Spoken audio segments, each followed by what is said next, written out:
तो आज का टॉपिक है बेटा nucleophile and electrophile. Nucleophile and electrophile, ठीक है। जो न्यूक्लियोफाइल है,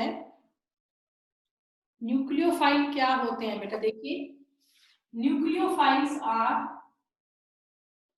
न्यूक्लियस लविंग स्पीसीज।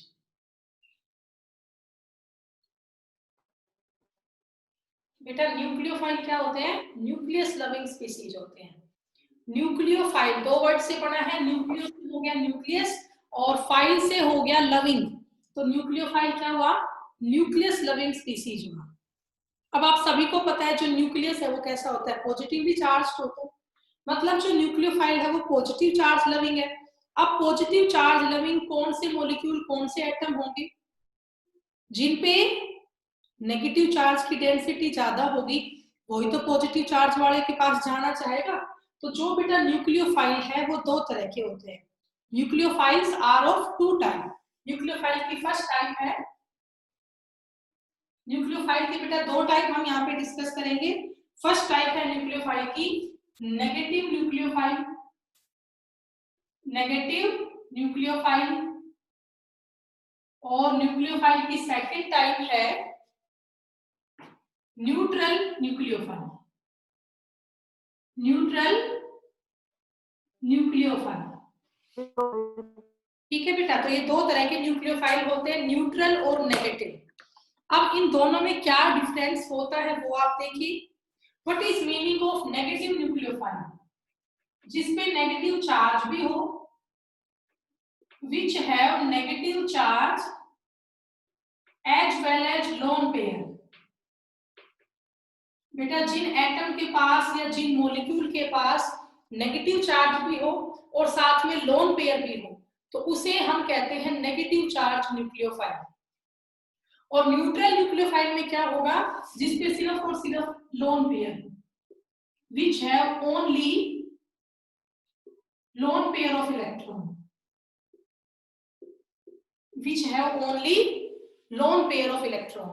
जिनपे सिर्फ लोन पेयर ऑफ इलेक्ट्रॉन होगा वो तो न्यूट्रल न्यूक्लियोफाइल है, और जिनके पास लोन पेयर भी हो और साथ में नेगेटिव चार्ज भी हो वो आपका होगा नेगेटिव चार्ज न्यूक्लियोफाइल।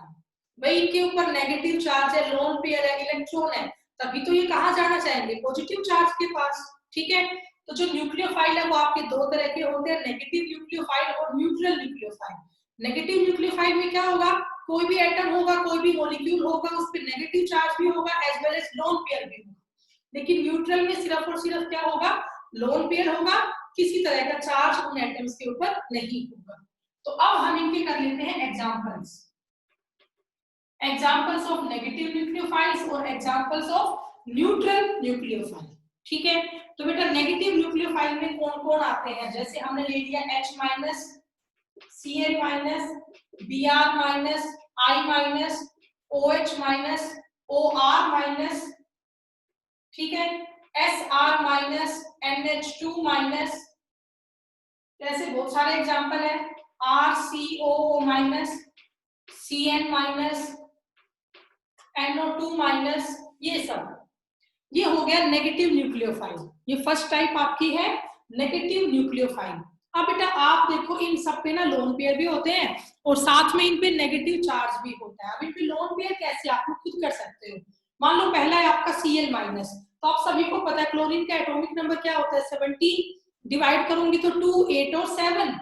अब साथ में बेटा यहाँ पे क्लोरीन पे नेगेटिव चार्ज भी है, आप देख सकते हो यहाँ क्लोरीन एटम पे नेगेटिव चार्ज भी है, मतलब इसने एक इलेक्ट्रॉन ले भी रखा है। तो पहले इसकी आउटरमोस्ट शेल में 7 इलेक्ट्रॉन थे, अब कितने हो गए? 7 और 1 8 हो गया। तो जो Cl- है इसमें क्लोरीन पे 4 लोन पेयर भी है और साथ में नेगेटिव चार्ज भी है, तो इनको हम बोलते हैं नेगेटिव न्यूक्लियोफाइल। सेम ऐसे Br- में 8 इलेक्ट्रॉन होंगे, I- में 8 इलेक्ट्रॉन होंगे। OH- देखो बेटा आप सबको पता है O का एटॉमिक नंबर होता है 8, मैं डिवाइड करती हूँ तो 2 और 6 होता है, क्या आएगा? 2 और 6। तो एक O के पास 6 वैलेंस इलेक्ट्रॉन होते हैं। अब आप देखिए O और H के बीच में एक सिंगल बॉन्ड बन रहा है, O और H के बीच में एक सिंगल बॉन्ड है, साथ में O पे चार्ज कैसा है? नेगेटिव। तो O पर वापस कितने इलेक्ट्रॉन रह गए? 6 इलेक्ट्रॉन रह गए। इसने एक इलेक्ट्रॉन ले भी तो लिया। तो इन सभी एग्जांपल्स में एटम्स के ऊपर लोन पेयर भी है और साथ में नेगेटिव चार्ज भी है। तो ये सभी किसके एग्जांपल्स हैं? नेगेटिव न्यूक्लियोफाइल्स के। ये सब बेटा किसके एग्जांपल है? नेगेटिव न्यूक्लियोफाइल के। ठीक है, ओके। तो बेटा आपको ये पढ़ने हैं 2-3 बार, अपने आप को समझ में आ जाएंगे ये नेगेटिव चार्ज क्यों है और ये न्यूट्रल क्यों है। अब है न्यूक्लियोफाइल की second type, that is neutral nucleophile. तो आप लोगों को पता है न्यूट्रल न्यूक्लियोफाइल में एटम पे सिर्फ और सिर्फ क्या होगा? लोन पेयर होगा, कहीं पर कोई चार्ज नहीं होगा। अब इसके एग्जांपल्स हम लोग कर लेते हैं। जैसे बेटा मान लो एग्जांपल में पहला H2O, O पर सिर्फ 2 क्या होते हैं? लोन पेयर, कोई चार्ज नहीं होता। तो H2O मॉलिक्यूल है, वो कैसा एग्जांपल है? It is example of neutral nucleophile. ऐसे ही मैंने यहाँ पे ले लिया NH3, N पे सिर्फ क्या प्रेजेंट है? Lone pair. ऐसे ही मैंने यहाँ पे ले लिया RNH2, प्राइमरी अमीन, R पे सिर्फ, N पे सिर्फ लोन पेयर है। R2NH secondary amine, R3N tertiary अमीन।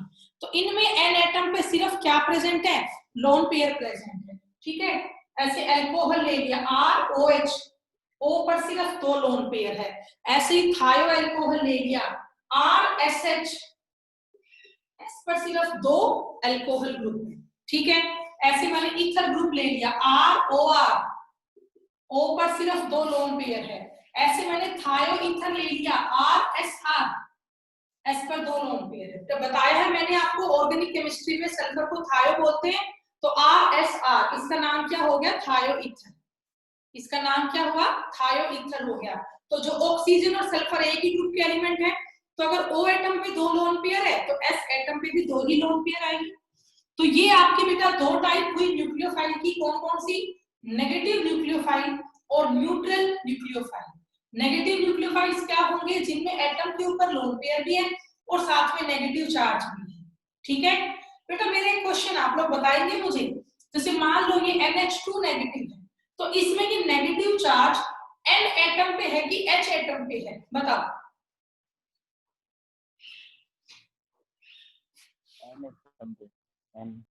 हाँ बेटा बिल्कुल ठीक है। ये नेगेटिव चार्ज कौन से एटम पे है? N एटम पे है। ये नेगेटिव चार्ज किस पे है बेटा? N एटम पे है। अब ये RCOO नेगेटिव है, कार्बोक्सिलेट आयन। इसमें ये नेगेटिव चार्ज कौन से एटम पे है? बताओ बेटा, तुम्हें खोल के लिखने नहीं आते? RCOO negative. देखो बच्चों, ये होगा RC double bond O, single bond O, और इस O पे चार्ज कैसा है? नेगेटिव। ये कार्बोक्सिलेट आयन का स्ट्रक्चर होता है। ठीक है, RCOO नेगेटिव। उस O पे 4 इलेक्ट्रॉन होंगे, वो स्टेबल है। इस O पे नेगेटिव चार्ज है, यहाँ 6 इलेक्ट्रॉन।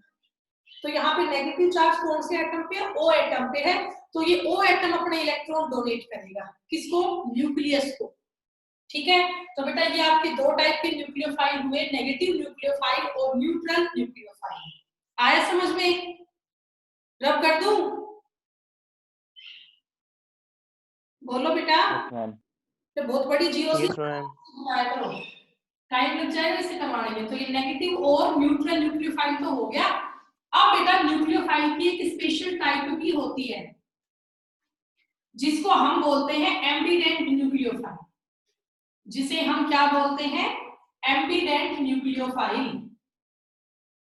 ठीक है, अब हम न्यूक्लियोफाइल की स्पेशल जो थर्ड टाइप है वो करेंगे। और न्यूक्लियोफाइल की थर्ड टाइप है एम्बिडेंट न्यूक्लियोफाइल। Ambient nucleophile. ठीक है, what is meaning of ambient nucleophile? देखिए मैं आपको बता रही हूं इसका मतलब क्या है। जिस मॉलिक्यूल में एक से ज्यादा एटम के पास इलेक्ट्रॉन डोनेट करने के लिए होते हैं, जिन मॉलिक्यूल में एक से ज्यादा एटम इलेक्ट्रॉन डोनेट करने में कैपेबल होता है, लेकिन एक बार में कर पाता है एक ही एटम, तो क्या लिखोगे? Special type of nucleophile, special type of nucleophile where more than one atom is capable to donate electron, is capable to donate electron, but only one atom donate electron at a time। बेटा जिसमें एक से ज्यादा atom electron donate करने में capable होते हो, लेकिन एक बार में एक ही एटम इलेक्ट्रॉन डोनेट कर पाए, उसको हम बोलते हैं एम्बिडेंट न्यूक्लियोफाइल। उसे हम क्या कहेंगे? एम्बिडेंट न्यूक्लियोफाइल कहेंगे। ठीक है, अब इसका मीनिंग क्या हुआ वो आप समझिए। फॉर एग्जाम्पल बच्चों मान लो मैंने ये लिया CN, इसमें बच्चों C पर नेगेटिव चार्ज होता है। सब ध्यान से देखिए इसको। नाइट्रोजन का एटॉमिक नंबर क्या होता है भाई? 7। मैं डिवाइड कर दूं तो 2 और 5। N के पास कितने वैलेंस इलेक्ट्रॉन होते हैं? 5 वैलेंस इलेक्ट्रॉन। अब बेटा आप लोग मुझे ये बताओ, N के पास 5 वैलेंस इलेक्ट्रॉन है, यहां N ने कितने इलेक्ट्रॉन की शेयरिंग कर दी? बोलो बेटा। यहाँ n एटम 3 की शेयरिंग कर दी, 1 2 3। तो अभी n एटम पे कितने इलेक्ट्रॉन बचे हुए हैं? 2 बचे हुए हैं ना। तो n एटम पे ये एक क्या बच रहा है? Lone pair. आया समझ में? मतलब n एटम यहाँ पे कैपेबल है टू डोनेट द इलेक्ट्रॉन। है बेटा? बोलो बेटा। Yes ma'am. साथ में अब तुम लोग कार्बन को देखो। कार्बन का एटॉमिक नंबर क्या होता है? 6। आप सबको पता है 2 और 4। कार्बन के पास 4 वैलेंस इलेक्ट्रॉन होते हैं। अब कार्बन के सिर्फ कितने इलेक्ट्रॉन यूज हुए हैं? 1 2 3 यूज हुए। तो अभी कार्बन का एक इलेक्ट्रॉन बच रहा है। साथ में कार्बन पे चार्ज कैसा है? नेगेटिव। मतलब कार्बन पे एक इलेक्ट्रॉन और बढ़ गया, 4 की जगह 5 हो गए। लो बेटा कर दिए 5।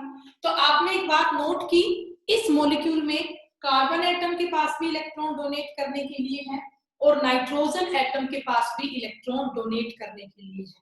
तो अब तक जो मैंने एग्जांपल्स आपको करवाए उनमें एक ही एटम के पास इलेक्ट्रॉन था डोनेट करने के लिए, लेकिन इनमें क्या है? कार्बन और नाइट्रोजन दोनों ही एटम कैपेबल है अपना इलेक्ट्रॉन डोनेट करने की।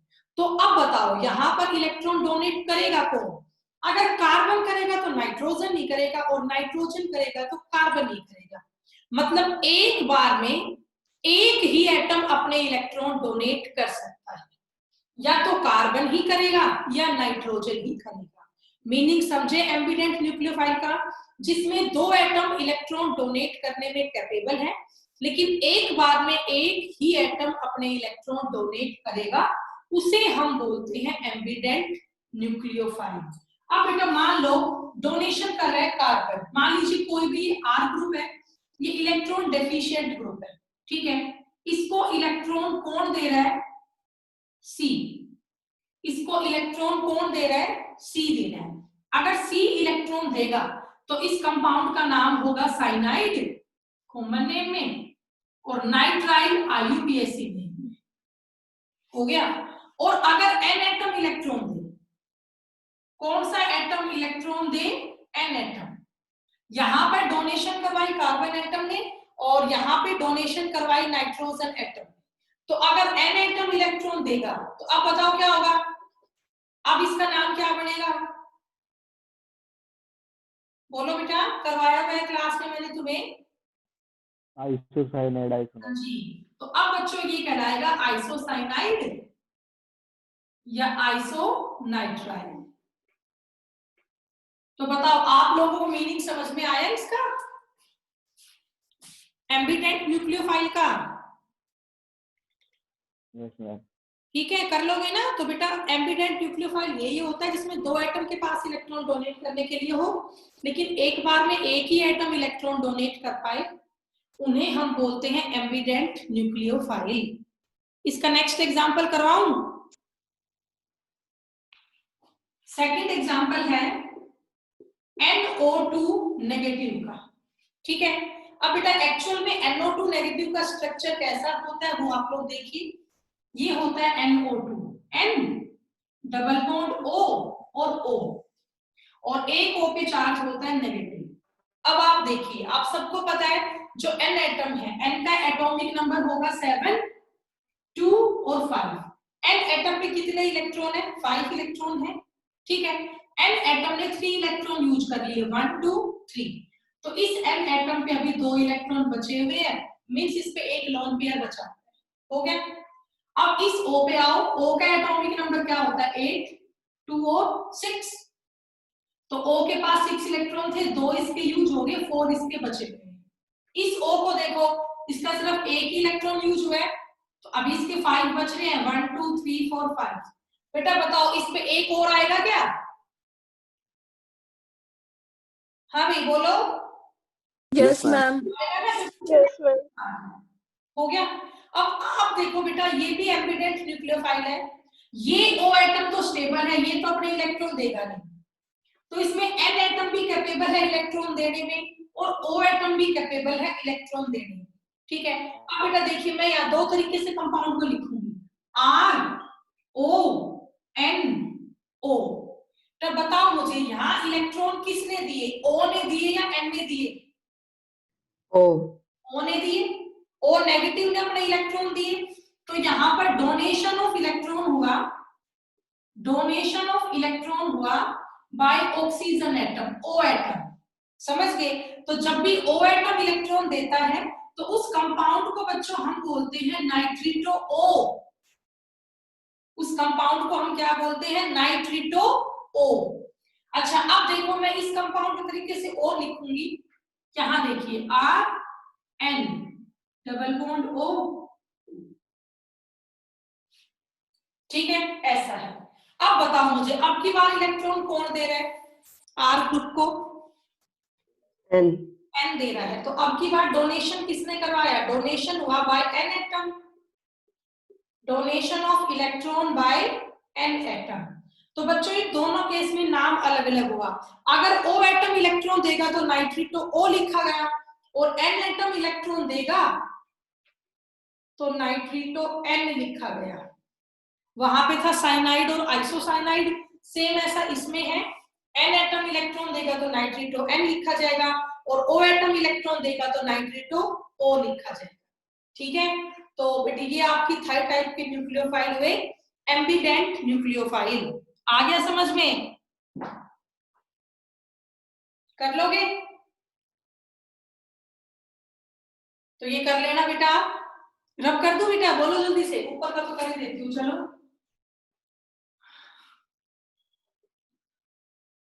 हाँ बेटा रब कर दो। Yes, ma'am. Yes, ma'am. Okay बेटा, चलिए अब इसके बाद न्यूक्लियोफाइल का टॉपिक पूरा हुआ। अब मैं इलेक्ट्रोफाइल का टॉपिक तुम्हें करवा रही हूँ। अब आप लोग हेडिंग डाल लीजिए इलेक्ट्रोफाइल। इलेक्ट्रोफाइल मतलब नाम से समझ में आ रहा है, इलेक्ट्रो से क्या बन गया? इलेक्ट्रॉन, और फाइल से हो गया लविंग। तो इलेक्ट्रोफाइल्स क्या होते हैं? इलेक्ट्रॉन लविंग स्पीसीज होते हैं। इलेक्ट्रोफाइल्स क्या होते हैं? इलेक्ट्रॉन लविंग स्पीसीज होते हैं। और न्यूक्लियोफाइल क्या थे? न्यूक्लियस लविंग स्पीसीज थे। अब बेटा आप लोग बताओ मुझे, इलेक्ट्रॉन के पास कौन से एटम जाएंगे? बोलो। जिन पे पॉजिटिव चार्ज हो, जिन पे कैसा चार्ज हो? पॉजिटिव, वही तो नेगेटिव के पास जाएंगे, मतलब वही तो इलेक्ट्रोफाइल के पास जाएंगे। बात को समझे? बताओ बेटा मैं क्या कह रही हूँ, समझे बात को? Electrophile, electron loving species. अब इलेक्ट्रॉन के पास कौन जाएगा? जिन पे इलेक्ट्रॉन की कमी होगी, जिन पे पॉजिटिव चार्ज होगा, वही तो ढूंढेगा इलेक्ट्रॉन को, वही तो जाएगा, ठीक है। तो जो आपका इलेक्ट्रोफाइल है ये भी दो तरह का होता है। फर्स्ट टाइप है पॉजिटिव इलेक्ट्रोफाइल, ठीक है। तो इलेक्ट्रोफाइल की फर्स्ट टाइप क्या है? Positive electrophile. और बच्चों सेकंड टाइप है इसकी न्यूट्रल इलेक्ट्रोफाइल। न्यूट्रल इलेक्ट्रोफाइल तो दो टाइप के इलेक्ट्रोफाइल होते हैं, positive electrophile and neutral electrophile. ठीक है, तो एक और बात, जो इलेक्ट्रोफाइल्स है ये इलेक्ट्रॉन लविंग स्पीसीज है, मतलब इनके पास इलेक्ट्रॉन की डेफिशिएंसी है, ये इलेक्ट्रॉन डेफिशिएंट है नेचर में, ये नेचर में कैसे है, इलेक्ट्रॉन डेफिशिएंट है। अब अगर कोई इलेक्ट्रॉन डेफिशिएंट होगा तो वो लेविस एसिड होगा या लेविस बेस होगा, बताओ भाई। Lewis acid. अच्छी, बिल्कुल ठीक है बेटा, लेविस एसिड इलेक्ट्रॉन एक्सेप्टर होता है और लेविस बेस इलेक्ट्रॉन डोनर होता है। तो आप लोग यहाँ पे लिख ले, ये किसका काम करेंगे, लेविस एसिड। और बेटा मैंने आपको उसमें नहीं लिखवाया, आप लोग खुद ऐड करो, भूल गया आपको बताना, न्यूक्लियोफाइल वाले में लिख लो, वो लेविस बेस थे। न्यूक्लियोफाइल वाले क्या थे, लेविस बेस, क्योंकि वो इलेक्ट्रॉन रिच थे, उनका काम था इलेक्ट्रॉन डोनेट करना। तो वो जो हमने बेटा पहले पढ़ा था न्यूक्लियोफाइल, वो लेविस बेस था। बट जो इलेक्ट्रोफाइल है वो क्या है, लेविस एसिड है, क्योंकि इसके पास इलेक्ट्रॉन की डेफिशिएंसी है, तो ये इलेक्ट्रॉन अपनी साइड लेगा, एक्सेप्ट करेगा इलेक्ट्रॉन। ठीक है, चलिए अब हम पढ़ते हैं पॉजिटिव इलेक्ट्रोफाइल क्या होता है और न्यूट्रल इलेक्ट्रोफाइल क्या होता है। करेक्ट, तो पॉजिटिव इलेक्ट्रोफाइल में क्या होगा, जिसपे इलेक्ट्रॉन की डेफिशिएंसी भी हो और साथ में पॉजिटिव चार्ज भी। ठीक है, क्या लिखोगे, which have electron deficiency, which have electron deficiency as well as positive charge,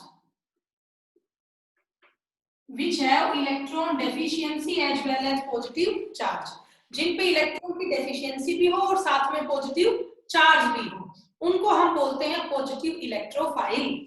for example बेटा, जैसे H प्लस आयन हो गया, H3O प्लस हो गया, आप सबको पता है H3O प्लस कौन सा आयन होता है, हाइड्रोनियम आयन। H3O प्लस कौन सा आयन होगा, हाइड्रोनियम आयन। ऐसे ही हो गया Cl plus, Br plus, I plus. बेटा Cl माइनस तो होता है क्लोराइड आयन, Br माइनस होता है ब्रोमाइड आयन, इनको क्या बोलेंगे, तो Cl प्लस हो गया क्लोरोनियम आयन। बेटा Cl माइनस था क्लोराइड और Cl प्लस क्या हो गया, क्लोरोनियम आयन। ऐसे Br प्लस क्या हो जाएगा, ब्रोमोनियम आयन, I प्लस क्या हो जाएगा, आयोडोनियम आयन। ठीक है, NO2 plus nitronium ion, NO2 plus क्या होगा बच्चों, नाइट्रोनियम आयन। ऐसे ही NO plus nitrosonium ion, NO plus क्या होगा, नाइट्रोसोनियम आयन होगा। ठीक है, ये सब कर लोगे बेटा। तो ये सभी किसके एग्जांपल हुए, पॉजिटिव इलेक्ट्रोफाइल के। आगे एक और है कार्बोकेटायन, ये मैं आपको आगे समझाऊंगी, जो टॉपिक पढ़ाऊंगी इंटरमीडिएट का वहां समझाऊंगी कार्बोकेटायन क्या होता है। कार्बो मीन्स कार्बन और केटायन मतलब उसके पॉजिटिव चार्ज है। तो ये सभी आपके एग्जांपल्स होते हैं पॉजिटिव इलेक्ट्रोफाइल के, जिनके पास इलेक्ट्रॉन की डेफिशिएंसी होती है, साथ में पॉजिटिव चार्ज भी होता है। और न्यूट्रल इलेक्ट्रोफाइल, न्यूक्लियोफाइल सॉरी बेटा, न्यूट्रल इलेक्ट्रोफाइल में क्या होगा, सिर्फ इलेक्ट्रॉन की डेफिशिएंसी होगी, कोई चार्ज वगैरह नहीं होगा। which have only deficiency of electron, which have only deficiency of electron, जिन पे सिर्फ और सिर्फ इलेक्ट्रॉन की डेफिशिएंसी हो, कोई चार्ज वगैरह नहीं हो, तो उसको हम बोलेंगे न्यूट्रल इलेक्ट्रोफाइल। इसके एग्जांपल्स बड़े आसान है, जैसे कि BF3, इसमें सेंटर एटम बोरॉन का ऑक्टेट पूरा नहीं है। ऐसे ही हो गया AlCl3, यहाँ पे सेंटर एटम कौन है, एल्यूमिनियम, उसका भी ऑक्टेट पूरा नहीं है ना।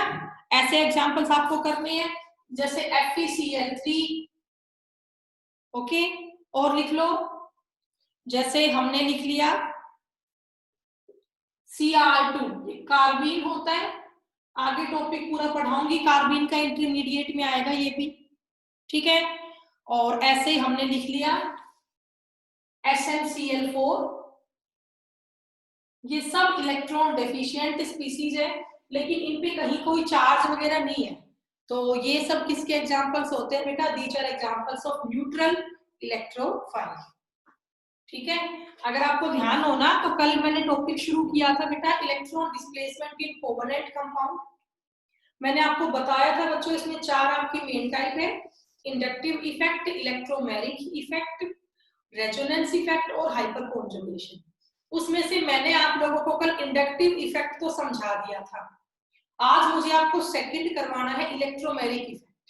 लेकिन इलेक्ट्रोमैग्नेटिक इफेक्ट करवाने से पहले मुझे आपको ये बताना पड़ा कि इलेक्ट्रोफाइल क्या होते हैं और न्यूक्लियोफाइल क्या होते हैं, क्योंकि इन्हीं की हेल्प से इलेक्ट्रोमैग्नेटिक इफेक्ट आपका होगा।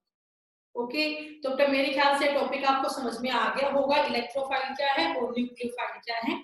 इसकी अच्छे से रीडिंग कर लें आप लोग, 2-3 बार पढ़ लें, आपको एग्जांपल्स धीरे धीरे माइंड में सेट हो जाएंगे कि ये इलेक्ट्रोफाइल क्यों है और ये न्यूक्लियोफाइल क्यों है।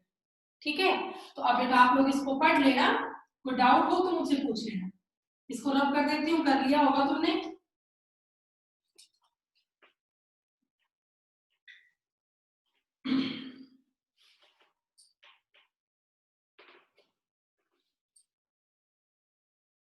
तो ये आप लोग कर लिए बेटा। उसके बाद मैं आपको आगे पढ़ाऊंगी नेक्स्ट टॉपिक, और अगला टॉपिक हमारा है इलेक्ट्रोमैग्नेटिक इफेक्ट का। पहला इफेक्ट कल मैंने तुम्हें करवा दिया था इंडक्टिव इफेक्ट, आज मैं आपको सेकंड इफेक्ट करवाऊंगी इलेक्ट्रोमैग्नेटिक इफेक्ट। ठीक है, जनरली इसको हम ई इफेक्ट भी बोल देते हैं। जैसे आपका इंडक्टिव इफेक्ट 2 टाइप का था, प्लस आई और माइनस आई टाइप का, ऐसे ही सेम जो आपका इलेक्ट्रोमैग्नेटिक इफेक्ट होता है ये भी 2 टाइप का होता है, प्लस ई इफेक्ट और माइनस ई इफेक्ट। तो मैं आपको समझा देती हूँ पहले प्लस ई इफेक्ट क्या होता है, माइनस ई इफेक्ट क्या होता है, फिर करेंगे इस टॉपिक को हम। करें बेटा, अगर आपको कल का ध्यान हो, मैंने कल बेटा बताया था जो इंडक्टिव इफेक्ट है वो परमानेंट इफेक्ट होता है, लेकिन जो इलेक्ट्रोमैग्नेटिक इफेक्ट है ना ये टेम्परेरी। इलेक्ट्रोमैग्नेटिक इफेक्ट कैसा है, टेम्परेरी इफेक्ट होता है। ठीक है, इसमें होगा क्या, इलेक्ट्रोमैग्नेटिक इफेक्ट में होता क्या है, तो यहाँ बेटा कंप्लीट ट्रांसफर होता है इलेक्ट्रॉन का। पहला पॉइंट तो ये हो गया कि टेम्परेरी इफेक्ट है। सेकंड पॉइंट ये हुआ कि यहाँ पे कंप्लीट ट्रांसफर होता है electron. There is complete transfer of electron। बेटा कल ध्यान हो, मैंने कल तुम्हें लिखवाया था कि इंडक्टिव इफेक्ट में डिस्प्लेसमेंट होती है सिग्मा बॉन्ड की, किसमें से, सिग्मा कोवेलेंट बॉन्ड वाले कंपाउंड में से। ठीक है, लेकिन इसमें क्या है, यहाँ पे इलेक्ट्रॉन का कंप्लीट ट्रांसफर होगा और यहाँ पर जो आपका एटम होगा, जो मॉलिक्यूल होगा वो अनसैचुरेटेड होगा, मतलब डबल बॉन्डेड कार्बन वाला एटम आपका इस केस में होगा। तो इसमें आप पूरा पॉइंट क्या लिखोगे, complete transfer of electron from the multiple bond, from multiple bond। और आपको पता है ना मल्टीपल बॉन्ड क्या होता है, डबल और ट्रिपल बॉन्ड होता है। तो ये जो कंपाउंड है इसमें डबल और ट्रिपल बॉन्ड की एग्जिस्टेंस होगी, और डबल और ट्रिपल बॉन्ड वाले कार्बन एटम में से इलेक्ट्रॉन का कंप्लीट ट्रांसफर होगा। ठीक है, ये आप लोग लिख लें। और ये इफेक्ट होगा कब, in presence of an attacking reagent, मतलब ये इफेक्ट टेम्परेरी है। और ये इफेक्ट कब अराइज होगा, effect arise in presence of electrophiles, effect arise in presence of electrophiles और न्यूक्लियोफाइल्स। ये इफेक्ट सिर्फ कब अराइज होगा, या तो इलेक्ट्रोफाइल की प्रेजेंस में या न्यूक्लियोफाइल की प्रेजेंस में। मतलब कि अगर तुम कोई अटैकिंग रिएजेंट नहीं डालोगे ना तो कुछ भी नहीं होगा इसमें। ठीक है बेटा, कल भी तो ऐसा था कि प्लस आई और माइनस आई इफेक्ट कब आता है, जब इलेक्ट्रॉन रिलीजिंग या इलेक्ट्रॉन विड्रॉइंग ग्रुप अटैच हो जाता है चेन ऑफ कार्बन एटम से। कुछ ऐसा ही इसमें है, जब तक अटैकिंग रिएजेंट नहीं जाएगा डबल और ट्रिपल बॉन्डेड कार्बन एटम के पास, तब तक कुछ भी नहीं होगा, कोई चेंज इसमें नहीं आएगा। ओके, कर लोगे। चलिए अब देखिए इसके आगे बेटा, तो इसके बाद आगे हम करेंगे, ये 2 टाइप का आपका होता है ठीक है, ये बेटा इफेक्ट टेम्परेरी है, ये बात मैं तुम्हें बताई दी। ये इफेक्ट कैसा है, टेम्परेरी है, और ये इफेक्ट सिर्फ अराइज होता है इन प्रेजेंस ऑफ इलेक्ट्रोफाइल और न्यूक्लियोफाइल। अगर तुमने अटैकिंग रिएजेंट को हटा दिया तो ये वापस से अपने उसी पोजीशन में आ जाता है। ओके, कर लोगे? हाँ भाई, हो गया? करवाऊं अब आगे? Yes, ma'am. ठीक है, अभी करते हैं। तो भाई इसके बाद बेटा अब मैं आपको इसकी टाइप समझाऊंगी। तो जो इलेक्ट्रोमैग्नेटिक इफेक्ट है ये भी दो तरह का होता है। इलेक्ट्रोमैग्नेटिक इफेक्ट भी दो तरह का होता है, ठीक है। पहला है प्लस ई इफेक्ट और सेकंड टाइप है इसकी माइनस ई इफेक्ट। जैसे बेटा इंडक्टिव इफेक्ट में था ना प्लस आई और माइनस आई, ऐसे ये आपका इलेक्ट्रोमैग्नेटिक इफेक्ट हो गया प्लस ई इफेक्ट और माइनस ई इफेक्ट, ठीक है। तो अब ये हम करेंगे प्लस ई इफेक्ट कब अराइज होगा और माइनस ई इफेक्ट है वो कब अराइज होगा, ठीक है। करें बेटा? तो देखिए प्लस ई इफेक्ट है, प्लस ई इफेक्ट कब आएगा? जब अटैकिंग रिएजेंट न्यूक्लियोफाइल, जब अटैकिंग रिएजेंट कौन होगा? न्यूक्लियोफाइल। लिख ले आप, प्लस ई इफेक्ट कब आएगा? When attacking reagent is electrophile, electrophile होगा बेटा। और माइनस ई इफेक्ट कब आएगा? When attacking reagent is, when attacking reagent is nucleophile, ठीक है। जब अटैकिंग रिएजेंट न्यूक्लियोफाइल होगा तब तो माइनस ई इफेक्ट आएगा, और जब अटैकिंग रिएजेंट इलेक्ट्रोफाइल होगा तब प्लस ई इफेक्ट आएगा। ओके, अब इनको समझाऊं, ऊपर का रब कर दो बेटा, बोलो। Yes, ma'am. ठीक है,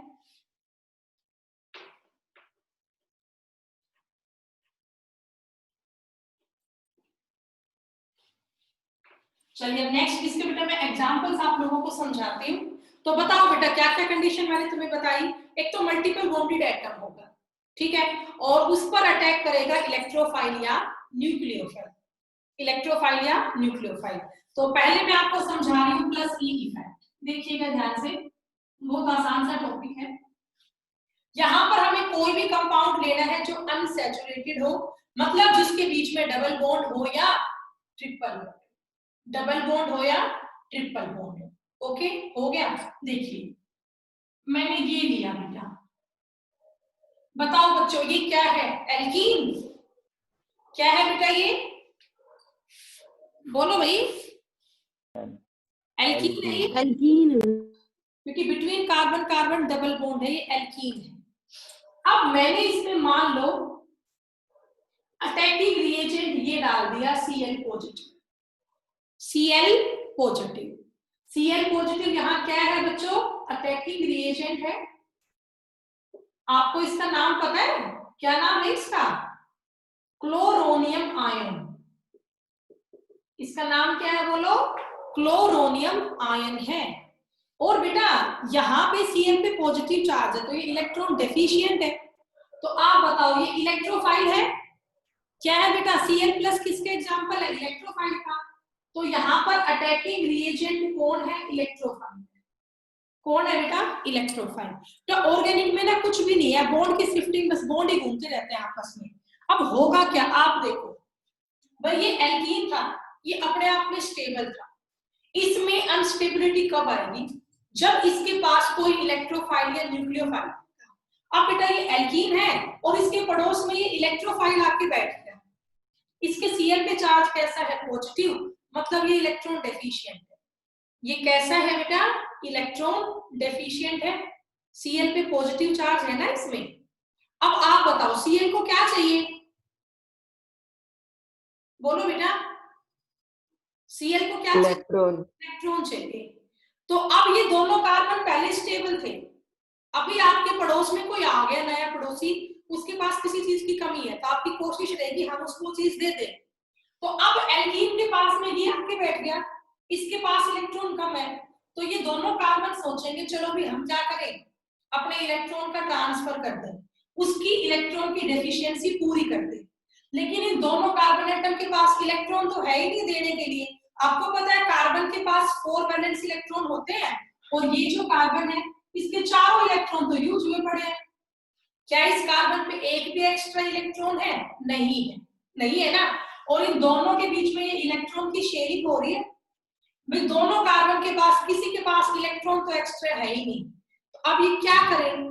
तो ये दोनों अब आपस में क्या डिसाइड करेंगे कि भाई एक काम करते हैं, चलो एक इलेक्ट्रॉन तू दे अपना और एक मैं देता हूं, ठीक है।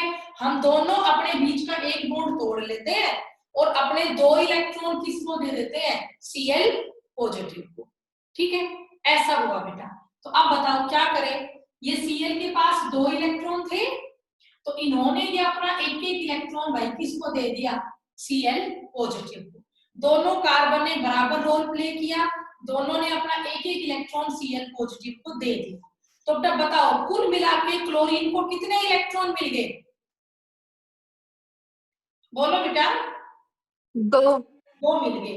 एक इस कार्बन ने दिया और एक इस कार्बन ने दिया। अब देखो हुआ क्या, अब कार्बन और कार्बन के बीच का बॉन्ड हो गया सिंगल।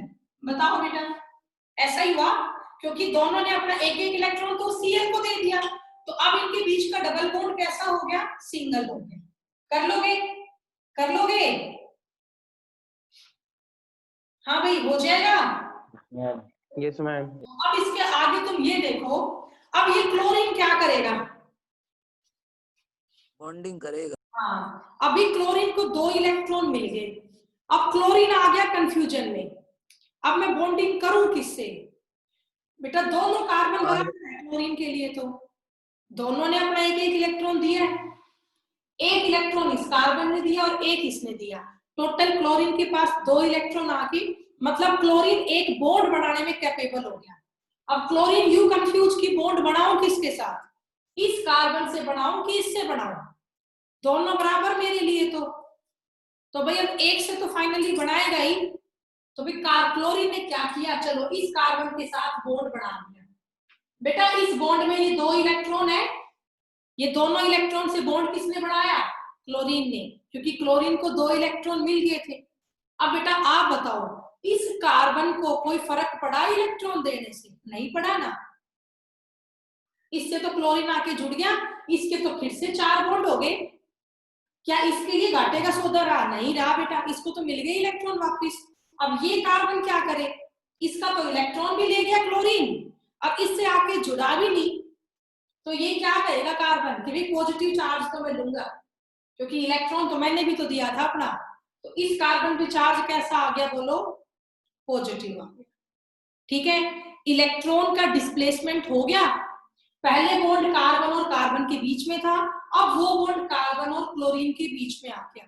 तो टॉपिक हम क्या पढ़ रहे हैं? इलेक्ट्रॉन का डिस्प्लेसमेंट ही तो पढ़ रहे हैं। तो यहाँ पे इलेक्ट्रॉन का डिस्प्लेसमेंट हुआ, तो कार्बन ही दोनों Cl में से किसी एक से बॉन्डिंग कर पाएगा, या तो Cl यहाँ बॉन्डिंग कर लेता तो इस C पे पॉजिटिव आता। अब इसने यहाँ बॉन्डिंग की तो इस C पे पॉजिटिव आ गया। कुल मिला के एक कार्बन पे तो पॉजिटिव चार्ज आना ही। बताओ भाई, आएगा ना? Yes ma'am. तो मेरा रिजल्टेंट समझ में आया। इसकी हमने स्टेबिलिटी डिस्टर्ब कर दी ना। पहले ये एल्कीन बिल्कुल स्टेबल था, ये अनस्टेबल था। किसी पे भी चार्ज होता है तो वो बेटा अनस्टेबल स्पीसीज होता है, लेकिन अब Cl ने तो खुद को स्टेबल कर लिया और इस C पर चार्ज क्या आ गया? पॉजिटिव। बच्चों इस चीज को हम बोलते हैं कार्बोकेटायन। बताओ इस कार्बन पे फिलहाल कितने इलेक्ट्रॉन है? बोलो अभी कौन से? बेटा जैसे पॉजिटिव चार्ज है ना 6 है। कितने हैं? 6। भैया आगे किसी से जुड़ा हुआ है 1 2 3 4 5 6। तो जब भी किसी कार्बन एटम पे 6 इलेक्ट्रॉन हो और एक पॉजिटिव चार्ज हो, जब भी किसी कार्बन पे 6 इलेक्ट्रॉन हो और एक पॉजिटिव चार्ज हो, तो उसको हम बोलते हैं कार्बोकेटायन। उसको हम क्या बोलते हैं? कार्बोकेटायन। तो यहां पर किसकी जनरेशन होगी? कार्बोकेटायन की। तो यहां बेटा किसकी जनरेशन होगी? कार्बोकेटायन की। आया समझ में? बोलो बेटा। Yes, ma'am. तो अब Yes, ma'am. ये चीज करनी है कि ये इफेक्ट कब अराइज होगा, जब हम कोई अटैकिंग रिएजेंट डालेंगे, या तो इलेक्ट्रोफाइल या न्यूक्लियोफाइल। तो ये आपकी बेटा फर्स्ट टाइप होगी प्लस ई इफेक्ट की। ठीक है, चलो अब मैं आपको सेकंड और समझाती हूँ। सेकंड टाइप है माइनस ई इफेक्ट की। सेकंड टाइप क्या है हमारी, माइनस ई इफेक्ट। पहली टाइप होगी प्लस ई इफेक्ट और सेकंड टाइप हमारी हुई माइनस ई इफेक्ट। ठीक है, अब देखिए बेटा, माइनस ई इफेक्ट में अटैकिंग रिएजेंट कौन होगा, बोलो, न्यूक्लियोफाइल। इस बार अटैकिंग रिएजेंट कौन होगा, न्यूक्लियोफाइल। ठीक है, अटैकिंग रिएजेंट इज न्यूक्लियोफाइल। अब इसमें क्या होगा, ध्यान से आप लोग देखिए।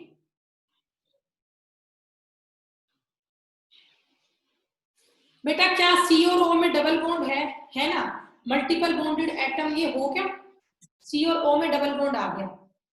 अब आप मुझे ये बताओ ये कौन सा कंपाउंड है, हमने क्लास में किया था एक बार, ये बच्चों कार्बोनिल कंपाउंड होता है। ये बेटा क्या होता है बोलो, कार्बोनिल कंपाउंड होता है, CO होता है कार्बोनिल कंपाउंड। अब आप मुझे ये बताओ, जो ये कार्बोनिल कंपाउंड है इसमें C और O के बीच में इलेक्ट्रोनेगेटिविटी का डिफरेंस है, बोलो बताओ बेटा, क्या इसमें C और O के बीच में इलेक्ट्रोनेगेटिविटी का डिफरेंस है? Yes, ma'am. कार्बन और ऑक्सीजन में ज्यादा इलेक्ट्रोनेगेटिव कौन होता है, Oxygen. ऑक्सीजन, सबको पता है। बेटा बीच में कोवलेंट बॉन्ड है, लेकिन कोवलेंट बॉन्ड होने के बाद भी इस कंपाउंड में पोलैरिटी है, O पर स्लाइट नेगेटिव चार्ज है और C पे स्लाइट पॉजिटिव चार्ज है। वजह, क्योंकि ये पोलर कंपाउंड है। कार्बोनिल कंपाउंड नेचर में कैसे होते हैं, पोलर होते हैं। आपको पता है ना बेटा, कोवलेंट बॉन्ड दो तरह के होते हैं, पोलर और नॉन पोलर। तो जहां दो एटम के बीच में इलेक्ट्रोनेगेटिविटी का डिफरेंस हो, जहां पे दो एटम के बीच में इलेक्ट्रोनेगेटिविटी का डिफरेंस हो, उस कंपाउंड को हम पोलर बोलते हैं, उसको हम क्या बोलते हैं, पोलर बोलते हैं। ठीक है, तो ये आपका पोलर कंपाउंड हुआ। अब आप देखिए बेटा, इसमें C और O में डिफरेंस था इलेक्ट्रोनेगेटिविटी का, तो बॉन्डिंग होने के बाद भी C एटम पे स्लाइट पॉजिटिव चार्ज बचा और O एटम पे स्लाइट नेगेटिव चार्ज बचा।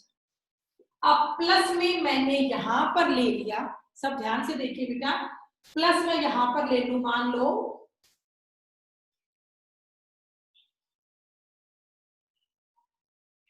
OH नेगेटिव,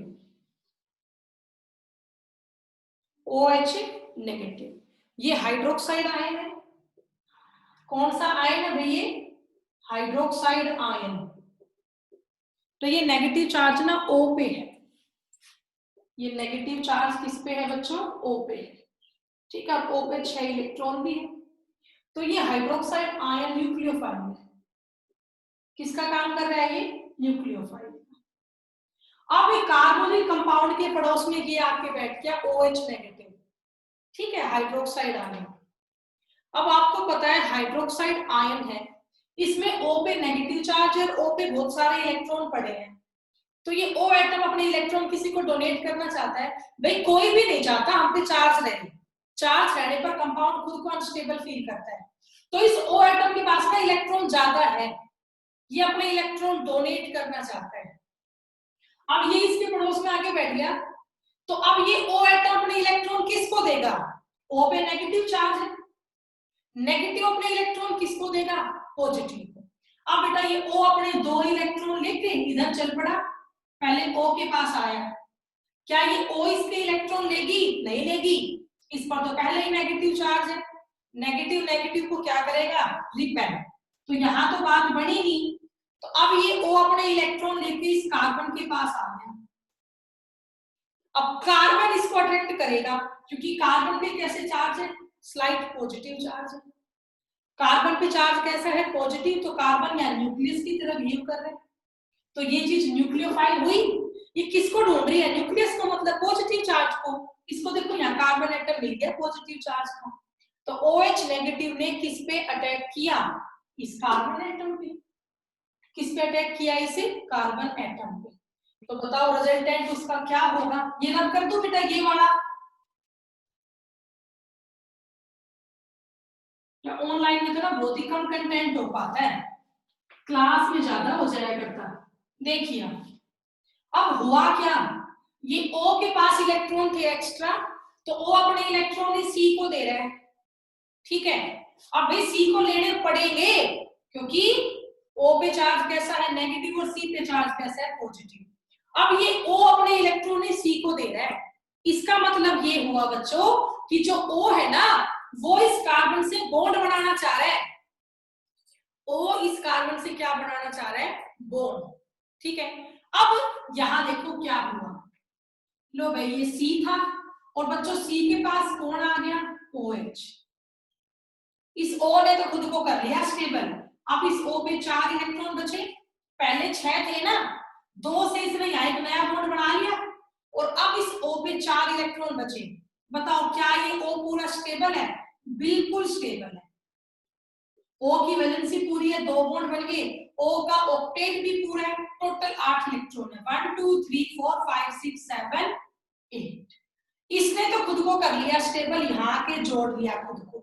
अब तुम जरा इस कार्बन को देखो जरा, ये क्या करे, अब इसके कितने बॉन्ड बन गए, बोलो बेटा, कितने बॉन्ड बन गए C के, 5 बन गए। तो अब ये कार्बन तो खुद को नहीं कर रहा स्टेबल, ये तो मजबूरी में यहाँ के जुड़ना पड़ा इसको, भाई OH ने इसको फोर्स किया तो कार्बन को यहाँ जुड़ना पड़ा, ठीक है। लेकिन अब जरा इस कार्बन की सोचो, ये क्या करे, इसमें तो 5 बॉन्ड हो गए, ये खुद को स्टेबल फील नहीं कर रहा। तो यहाँ देखो ये एक बॉन्ड है C और O के बीच में, मैं इसमें समझा रही हूँ, एक इलेक्ट्रॉन कार्बन का, एक इलेक्ट्रॉन ऑक्सीजन का। तो अब ये कार्बन इस ऑक्सीजन को बोलेगा कि भाई अब मुझे तो ये OH इलेक्ट्रॉन देने लग रहा है भाई, तो अब तू एक काम कर, मेरा एक इलेक्ट्रॉन तू ले ले, अब मैं क्या करूं, लो भाई इस कार्बन ने आगे O के पास भेज दिया। अब बीच का डबल बॉन्ड कैसा हो गया, सिंगल। ये कार्बन तो अपना कर गया पूरा, है ना, कार्बन तो फिर से स्टेबल, इसके 8 इलेक्ट्रॉन हो गए। अब जरा इस O की सोचो, इस O पे पहले 4 इलेक्ट्रॉन थे, अब 4 से कितने हो गए बोलो, 6 हो गए, क्योंकि बीच का बॉन्ड टूट गया, इस O को 2 इलेक्ट्रॉन और मिल गए, और इस O पे चार्ज कैसा आ गया, नेगेटिव। नेगेटिव क्यों आया, क्योंकि इस O ने इस कार्बन का क्या लिया है, इलेक्ट्रॉन। लेना चाहता नहीं था बट मजबूरी में लेना पड़ा, क्योंकि कार्बन को इलेक्ट्रॉन कौन दे रहा है, न्यूक्लियोफाइल दे रहा है OH। तो कार्बन से तो न्यूक्लियोफाइल आके जुड़ गया, C और O का डबल बॉन्ड सिंगल हो गया, और इसके O पे चार्ज कैसा आ गया, नेगेटिव आ गया। समझ गए। तो इस इलेक्ट्रोफाइल की वजह, सॉरी बेटा, इस न्यूक्लियोफाइल की वजह से जो ये कार्बोनिल कंपाउंड था, इसमें इलेक्ट्रॉन का डिस्प्लेसमेंट हो गया। इलेक्ट्रॉन का एक एटम से दूसरे एटम के पास जाना, इसी को डिस्प्लेसमेंट बोलते हैं। और टॉपिक हम यही तो पढ़ रहे हैं कि किस किस तरीके से इलेक्ट्रॉन का डिस्प्लेसमेंट होता है कोवैलेंटली बॉन्डेड एटम में, ठीक है बेटा। तो कल मैंने आपको पढ़ाया था इंडक्टिव इफेक्ट, और आज मैंने आपको पढ़ाया इलेक्ट्रोमैग्नेटिक इफेक्ट, कि भाई ये 2 तरीके हैं, इन 2 तरीकों से यहाँ पे आपस में क्या होता है, इलेक्ट्रॉन का डिस्प्लेसमेंट होता है, ठीक है। समझ गए इतना, बोलो कर लोगे। Yes, ma'am. तो भाई अब मैं